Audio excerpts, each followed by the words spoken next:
Hoy vamos a ver uno de los temas más fascinantes y controversiales con respecto a los últimos tiempos, y es el asunto de la identidad del anticristo.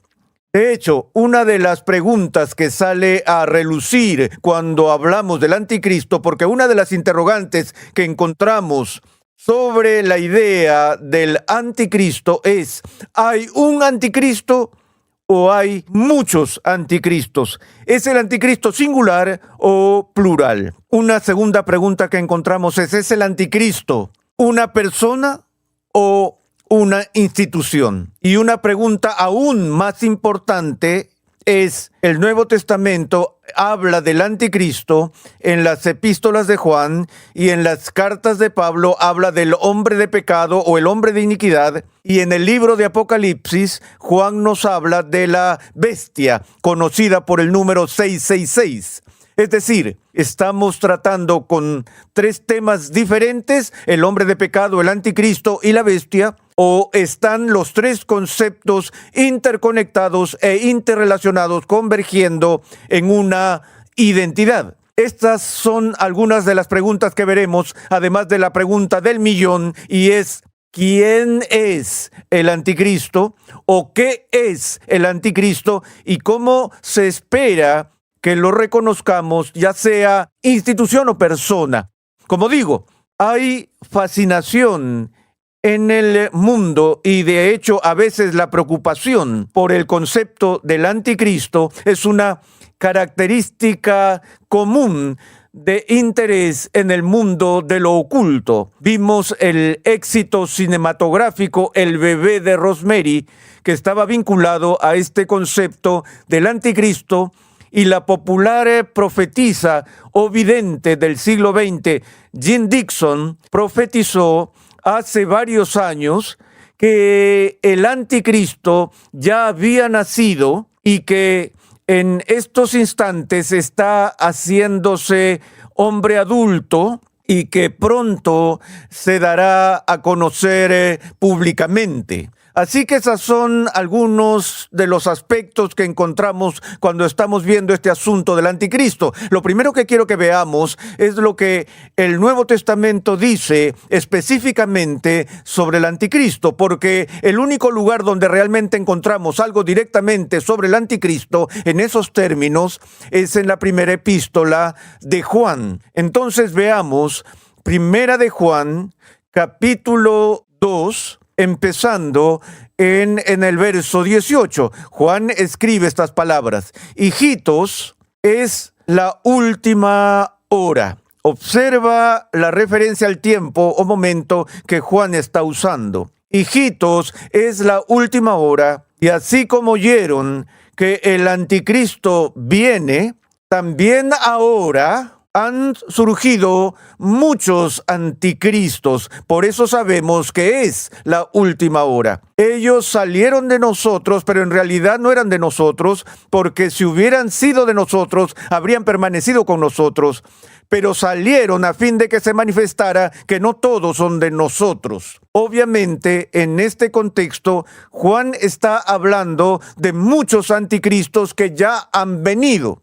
Y describe a los anticristos, plural aquí, en términos de aquellos que han cometido el pecado de apostasía. Aquellos que una vez profesaron fe en Cristo, pero luego abandonaron la comunidad cristiana y repudiaron su confesión. Entonces, Juan vincula aquí el anticristo con la apostasía. En el capítulo 4, empezando en el verso 1, Juan nos da más información, donde dice: amados, no crean a todo espíritu, sino prueben los espíritus para ver si son de Dios, porque muchos falsos profetas han salido al mundo. En esto ustedes conocen el Espíritu de Dios. Todo espíritu que confiesa que Jesucristo ha venido en carne es de Dios. Todo espíritu que no confiesa a Jesús no es de Dios. Y este es el espíritu del anticristo, del cual ustedes han oído que viene y que ahora ya está en el mundo.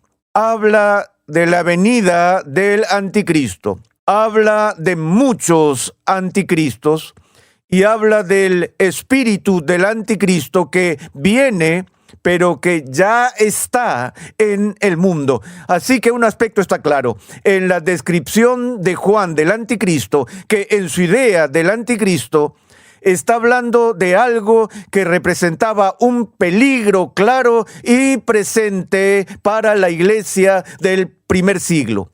Ahora, tomemos un par de minutos para ver el término anticristo.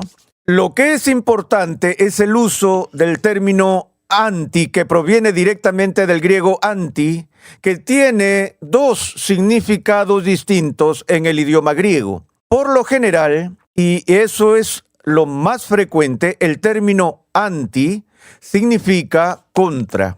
Pero a veces el prefijo anti en griego significa en lugar de. Ahora, si simplemente significa anti, entonces el anticristo se define en términos de su oposición a Cristo. Él es alguien que está en contra de Cristo. Si el término se usa en el sentido secundario de anti, sería alguien que altera o busca reemplazar a Cristo como un sustituto falso. Él es un suplantador, un falso Mesías. No tenemos que elegir necesariamente entre estos dos posibles significados o traducciones del término anti en griego, porque cualquiera que obviamente buscara suplantar el verdadero oficio de Cristo como un falso Mesías, como un falso Cristo, por las mismas acciones estaría obrando en contra de Cristo. Entonces, aquí se sugiere la idea de que el anticristo es uno que obra contra Cristo y trata de convertirse en un sustituto de Cristo. Es decir, es un Dios falso o un falso Mesías. Ahora, además de la enseñanza de Juan, usando específicamente el lenguaje del anticristo, tenemos la enseñanza del apóstol Pablo en sus escritos a los cristianos tesalonicenses en el libro de Segunda Tesalonicenses, capítulo 2. Dice así el capítulo 2, versículos de 3 al 12. Veamos este texto, si me lo permiten. Segunda Tesalonicenses 2, 3 al 12. Pablo empieza diciendo que nadie los engañe en ninguna manera, porque no vendrá sin que primero venga la apostasía y sea revelado el hombre de pecado, el hijo de perdición. Este se opone y se exalta sobre todo lo que se llama Dios o es objeto de culto, de manera que se sienta en el templo de Dios presentándose como si fuera Dios. ¿No se acuerdan de que cuando yo estaba todavía con ustedes les decía esto? Ustedes saben lo que lo detiene por ahora para ser revelado a su debido tiempo. Porque el misterio de la iniquidad ya está en acción, solo que aquel que por ahora lo detiene lo hará hasta que él mismo sea quitado de en medio. Entonces será revelado ese impío, a quien el Señor matará con el espíritu de su boca y destruirá con el resplandor de su venida. La venida del impío será conforme a la actividad de Satanás, con todo poder y señales y prodigios mentirosos y con todo engaño de iniquidad para los que se pierden, porque no recibieron el amor de la verdad para ser salvos. Por esto Dios les enviará un poder engañoso para que crean en la mentira, a fin de que sean juzgados todos los que no creyeron en la verdad, sino que se complacieron en la iniquidad. Una vez más, el contexto en el que Pablo habla de este misterio de iniquidad o el misterio de impiedad, el hombre de pecado, el hijo de perdición, es en respuesta a los problemas que se estaban gestando en la comunidad tesalonicense, de los que Pablo habla al principio de Segunda Tesalonicenses, cuando dice: no quiero que se perturben por los informes que supuestamente han venido de mí. Alguien ha estado circulando en la iglesia falsos rumores que supuestamente han venido de Pablo, y uno de esos falsos rumores era que el Cristo ya había venido. Pablo ahora está escribiendo para corregir ese malentendido y les recuerda lo que les había dicho antes cuando estaba en medio de ellos, que ciertos eventos tenían que ocurrir antes de la venida de Jesús. Obviamente esperaban una aparición muy rápida de Jesús y algunos habían sido convencidos o habían escuchado el rumor de que él había regresado. Pablo dice que todavía no, porque antes de que eso suceda, debe aparecer este hombre de pecado y cosas así. Ahora, veámoslo de nuevo. Porque ese día no vendrá sin que primero venga la apostasía. Está hablando de apostasía. El término significa caer. Se trata de un repudio de la verdadera fe. Recuerda la diferencia entre el paganismo y la apostasía. Un pagano es aquel que es un incrédulo que nunca ha hecho una profesión de fe. Un apóstata es alguien que hace una profesión de fe y luego repudia esa profesión de fe. Es decir, un apóstata solo puede ser alguien que está dentro de la comunidad del pacto, dentro de la iglesia visible. Benjamin Warfield está convencido de que en este texto Pablo no está hablando de una apostasía que ocurrirá al final de la historia en la manifestación de la maldad y el declive moral dentro de la iglesia cristiana. Él está hablando de la apostasía de los judíos en el primer siglo, que era un problema importante que se relata en el Nuevo Testamento. Cristo vino a los suyos no lo recibieron. Pablo tenía esta tremenda carga continua para sus propios compatriotas según la carne de Israel. El autor de Hebreos advierte a esa generación de judíos sobre el grave peligro de descuidar la gran salvación que había llegado. La apostasía de los judíos o la apostasía de Israel está ligada a esa generación de judíos que rechazaron al Mesías que había aparecido en medio de ellos. Eso indicaría un gran alejamiento, pero luego Pablo continúa diciendo: porque ese día no vendrá sin que primero venga la apostasía y sea revelado el hombre de pecado, el hijo de perdición. Este se opone y se exalta sobre todo lo que se llama Dios o es objeto de culto. Una de las razones por las cuales los estudiosos bíblicos y comentaristas creen que Pablo aquí está describiendo lo mismo de lo que Juan está hablando en su carta con respecto al término anticristo, porque Pablo describe al hombre de pecado de dos maneras básicas. En primer lugar, se opone a Cristo. Él está en contra de Cristo. Él es el anticristo. En segundo lugar, se exalta a sí mismo por encima de todo lo que es Dios y reclama el derecho a ser adorado y demás. Entonces, en este caso, el hombre de pecado o el hombre de iniquidad es uno que es anticristo en ambos sentidos de la palabra anti, que deletreé hace unos momentos. Bueno, ¿qué más dice Pablo sobre el anti o el hombre de iniquidad? Que se exalta sobre todo lo que se llama Dios o es objeto de culto, de manera que se sienta en el templo de Dios, presentándose como si fuera Dios. Aquí describe al hombre de iniquidad como si estuviera realmente sentado en el templo. Ahora, si esas palabras se tomaran literalmente, entonces tienes una de dos opciones. O esto ocurrió mientras el templo herodiano todavía estaba en pie, o se refiere a un evento futuro que requerirá la reconstrucción del templo. Es por eso que muchas personas hoy en día, particularmente entre los dispensacionalistas, creen que habrá, porque debe haber no solo la restauración de los judíos a la tierra de Palestina, que habrá una reconstrucción del templo y restitución del sistema de sacrificios para que la aparición final del anticristo ocurra cuando literalmente esté sentado en el templo.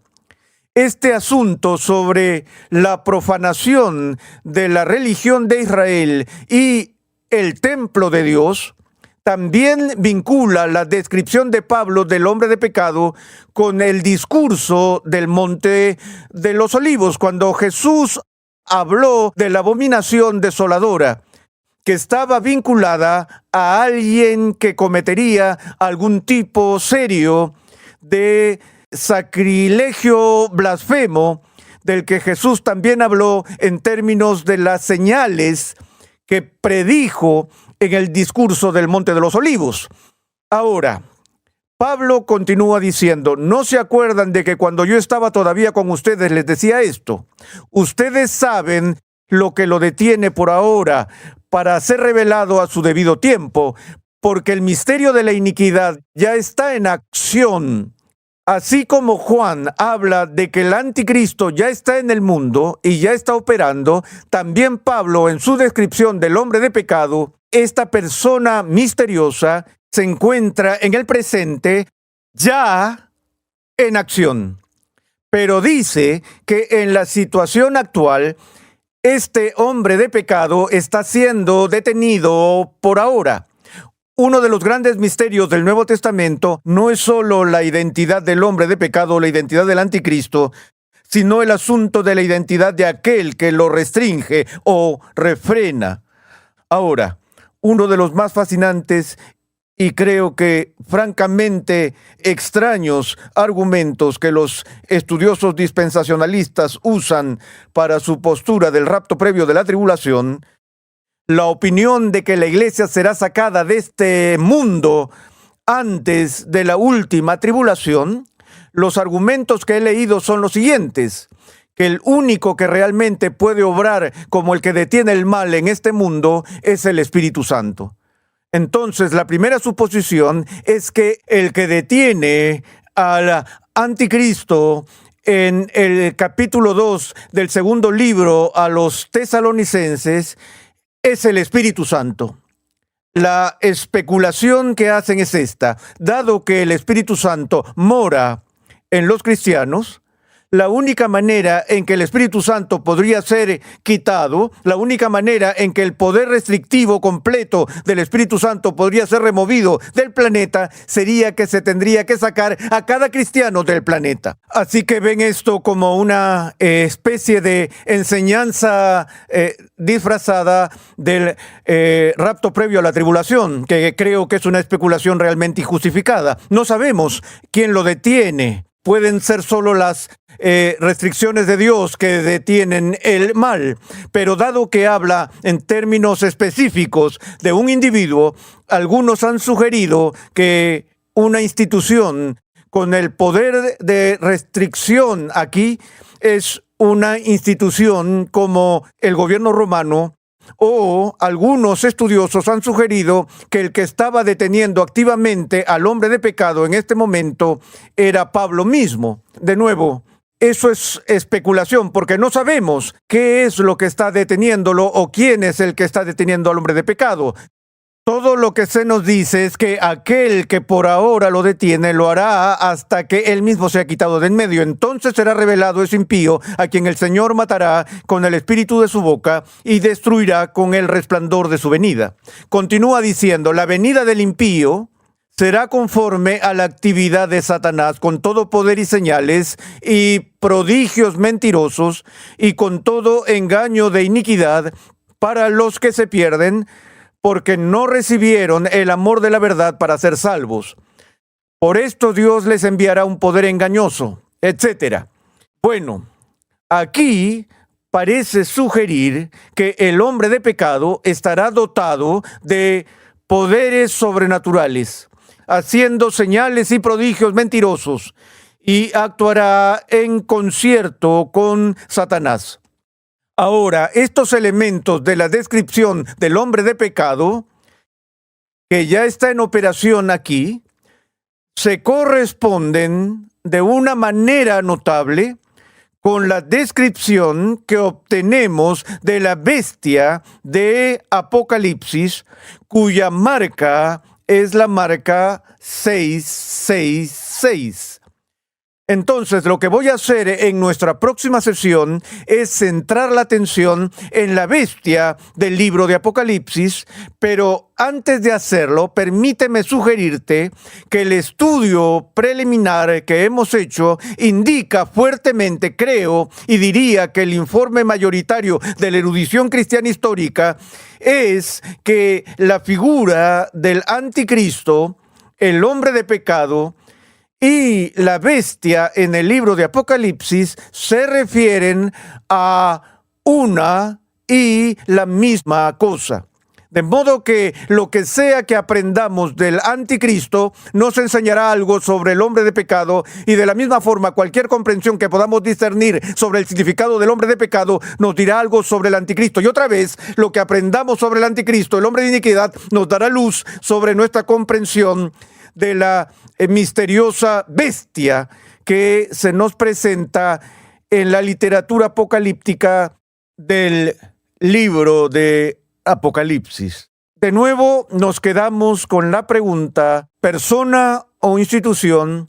¿Es esto algo que sucedió en el primer siglo, una vez y por todas, o hubo alguna manifestación arquetípica de esta persona o institución en el primer siglo, para lo que podemos esperar una manifestación más completa más adelante en la historia? Estas son algunas de las preguntas que permanecen sobre la mesa al lidiar con el significado del anticristo.